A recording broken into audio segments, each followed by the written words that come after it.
All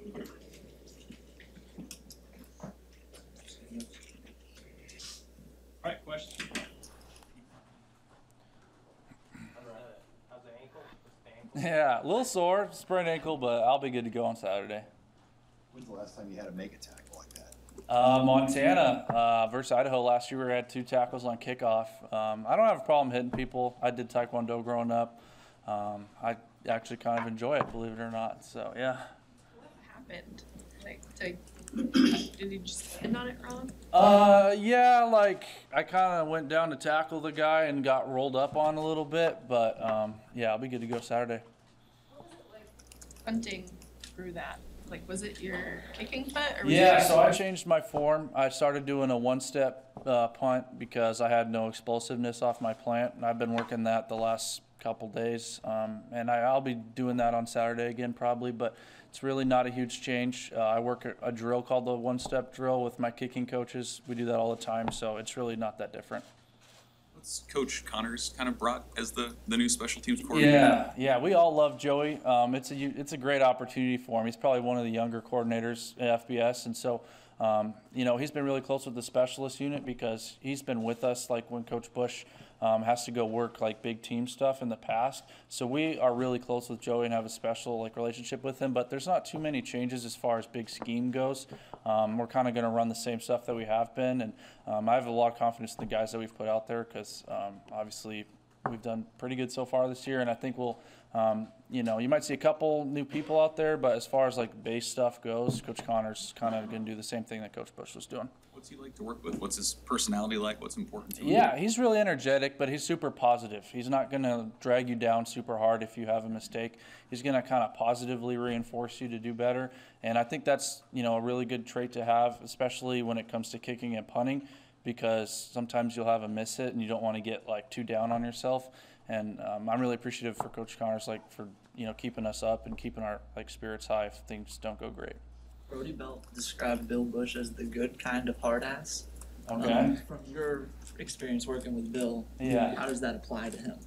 I just think he'd like, you can just tell how badly he wants to win, and it's not always going to be like, he'll appreciate you when you do really well too. Like, it's not one of those things where you come to practice and you're just going to get screamed at for 2 hours and then you're going to leave.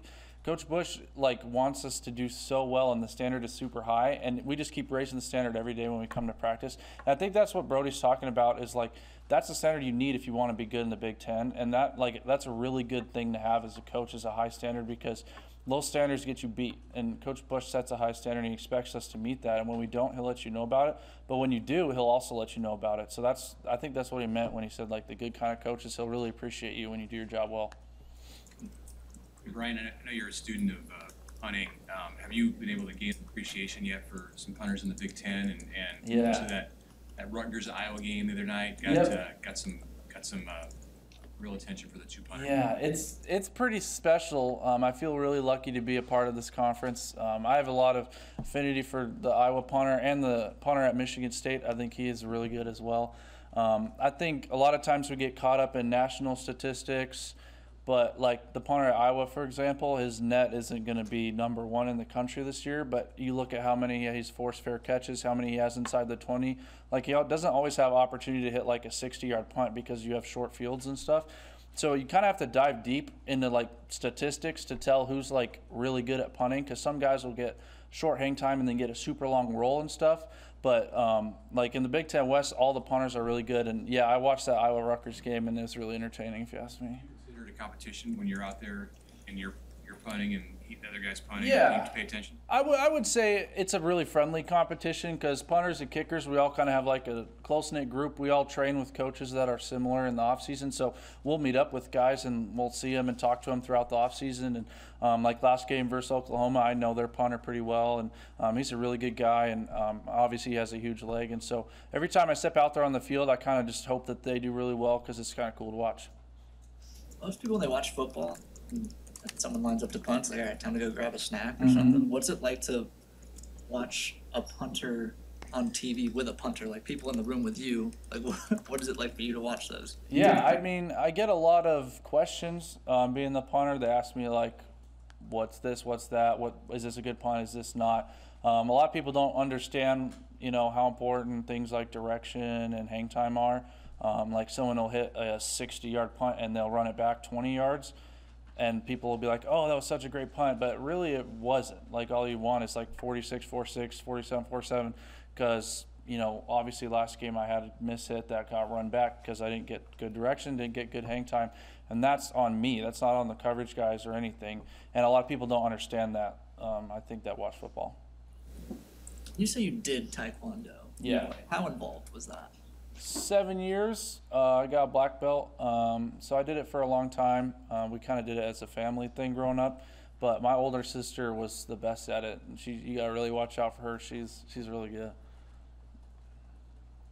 Where do you sense this team is at? Just Mickey Joseph talked about the reset, sort of a new season. Yeah. You've been on winning squads before. I mean, what do you feel like this team has a mentality to kind of overcome what's happened? Yeah, it's pretty crazy because so much has gone on through the first 4 weeks of the season. It kind of feels like, holy cow, the season's been going on forever, but it hasn't.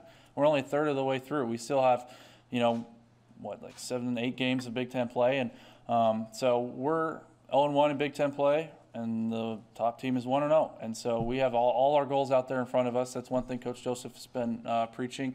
I think we have to reset, and we have this mentality of wanting to go 1-0 each game. Because one thing is you can't get too focused on the big goal, like, oh, we want to go to Indianapolis. Well, yeah, but you have to be focused on going 1-0 each week in order to get to Indianapolis. And I think that's one thing that he's done a really good job of is our focus this week is playing Indiana and beating Indiana. And whatever happens next happens next. I think you said that Bush is good at understanding different guys' learning styles and meeting them there. Yeah. How would you describe your learning style, and how did Bush meet you there? Yeah, I mean, you can yell at me pretty good and get on me. I think I respond best to that is kind of a wake-up call.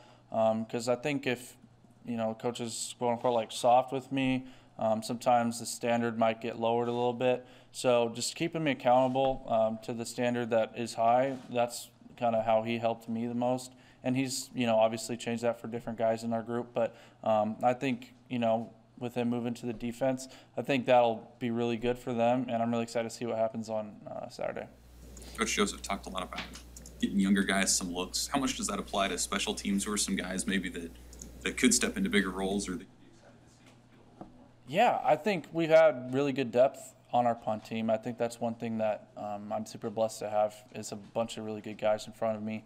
As far as gunner play, I think that I'm going to leave that up to Joey in Indiana. I'll find out on Saturday. But, I mean, there's guys, and whoever's the best at their position is going to play. That's what I think Coach was meaning by that. And there's a bunch of kids who've come in and freshmen who've really put their name out there. And, I mean, they deserve to play on Saturdays, and they will. Anything else for Brian? You see the butt punt yesterday? I did. That's not on the punter. It's not the punter. All right, thanks, Brian. All right, appreciate it.